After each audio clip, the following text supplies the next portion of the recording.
რომ ვარ მე მოდის უკნიდან წინ.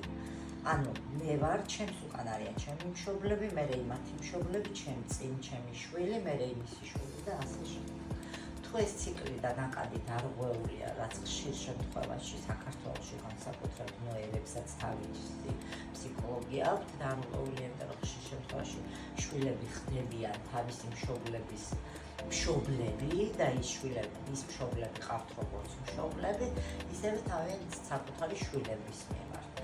შვილებზე აქვთ ის აღქმა, რომ აი ბოლომდე ქართველი დედის ფენომენი მოგეხსენებათ, რომ არა ბოლომდე ჩაფრენილი, მასზე არა ეკოლოგიურად გადაჯაჭვა გვაქვს ჩვენ შვილებთან დაკავშირებით, ისევე როგორც ჩვენ მშობლებთან და ჩვენ წინაპრებთან. ეს განაპირობებს ჩვენ ცხოვრებაში ფიზიკურ ჯანმრთელობას, ეს განაპირობებს ჰარმონიული ურთიერთობების არარსებობას და ფულის ნაკადების შემოსავალს, რაც არის პირდაპირ კავშირში.